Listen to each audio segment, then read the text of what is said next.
And we are going to get the program started here. We are here to remember one of the great conferences in the history of athletics. We exist to preserve those memories, the memories that are made by the athletes of the Southwest Conference.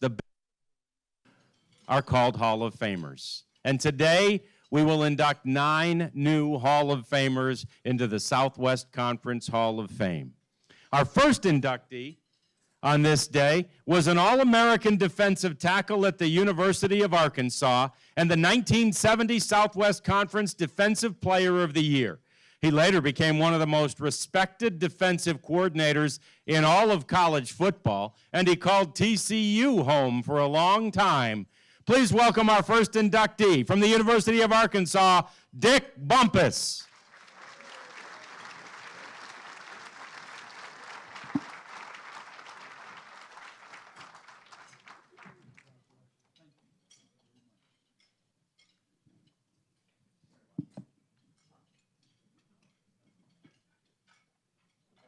Dick, take a seat, grab a mic if you don't mind. Slightly different format for those of you who have been here in the past. Some people don't like getting up and giving speeches, so we thought we'd just kind of do, look at, Dick says, yeah, I'm one of them, yeah. We thought we'd just do sort of a Q&A and get some of the fun stories and the memories from our inductees out this way. Now, Dick, you grew up in Fort Smith, Arkansas. Was there any doubt that you were going to play for the University of Arkansas and be a Razorback? Well, surprisingly, growing up, my brother and I, we were actually rodeo fans and didn't start really playing football until high school. And as we got into it, he went on to the University of Oklahoma and was on the freshman team over there, and I was right behind him. And a lot of people were recruiting me, but I really didn't hear a lot from Arkansas.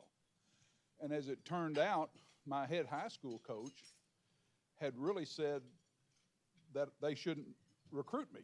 Thanks, Coach. Yeah, that's great. But luckily, Gerald Gardner, who was the defensive coach for Southside High School, called up there and said, hey, y'all really need to get that guy. And so that's where I wound it up. Wow, that's awesome. And you played for the legendary Coach Frank Broyles, who we just lost not that long ago. And I wonder what it was like playing for a guy like Coach Broyles. Well, it was really amazing. Of course, as a freshman, those days, freshman team, we had like 60 or 70 guys on scholarship, so we really didn't see a whole lot of him. Yeah. But the next year, once we became sophomores, we started seeing more and more of him, and he was a truly amazing guy. He always had game maximums that I still remember to this day. I also came to find out he had stolen them from General Neyland from over at Tennessee, but those maxims still hold true today. You know, the things like, you know, the team that makes its fewest mistakes wins, you know, take the fight to them. They're still used today. Yeah, and still working today. That's awesome. You played in one of the most famous college football games of all time. What do you remember about the big shootout with Texas in 1969, other than maybe President Nixon being a part of it? Well, also Colonel Sanders was there. That was wow. See there? One of the funniest things, though, and I remember this, Roger Harnish was another defensive tackle, and we were in the game, and the Texas offensive line came up to the line of scrimmage for the first time, and I heard Roger say, gee, many Christmas, look at the size of this guy's arms. And that stuck with me, and it was a heck of a ball game.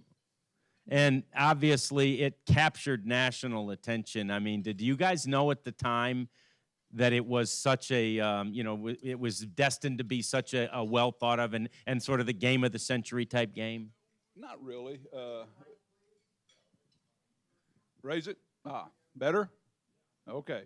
Now I can put my coaching voice on if I have to, but well, one of the things about that game, Beano Cook really, that's how he made his name, because if I'm not mistaken, I think it was the first game ever moved from the middle of the season to the end of the game, and as it worked out, because he said Texas is going to be 1, Arkansas is going to be 2 when this game hits, and sure enough, it was, and it was an interesting time. It was a fun game, and you can remember almost every play of it. What are your memories of the Southwest Conference and the battles that you had within the conference in football? I thought Southwest Conference was one of the best conferences going, and it just broke my heart to see it broken up. I think, and as obviously that all these teams have gone on and produced in their own conferences, but I just hated to see it go. Yeah. I thought there were some natural rivalries there. I thought that particularly Oklahoma and whatnot could have been joined into this whole thing. But as it turned out, I think everybody wound on their feet good. Yeah, you were the defensive coordinator at TCU Yep. for years, and over a team that had was known for its defense. Mm-hmm. What was it like to be a part of Gary Patterson's staff and a part of that whole program? Oh, it was an absolute hoot. We knowing him, and really it's just not any one guy. I mean, the whole defensive staff. I think we had great defensive staffs while here, and most obviously we had great players. Yeah, no doubt. Because the old saying that it's not about the X's and O's, it's about the Jimmies and the Joes, and that's very true. Yes, it is indeed. You went to the Rose Bowl, won the Rose Bowl in Yes. 2010, the same year that you were a finalist for you were a finalist for the best assistant coach in college football, which is named the Broyles Award. Yes. For your coach. Mm-hmm. How special was that to even be considered for something like that? And how good was that year, that team, that game in 2010? Oh, that was the pinnacle, as it were. Going into that game, going to the Rose Bowl for me was something that was never going to happen, because I really didn't have any teams with ties, never coached for teams that had ties to the Rose Bowl. We'd been to the Cotton, the Sugar, the Orange. I'd cleared out all the other bowls except that one. And so actually I did something special after that ball game. Got a tattoo with a frog and a rose in his mouth. Wow. So, You're never too old. See there? oh. That's awesome.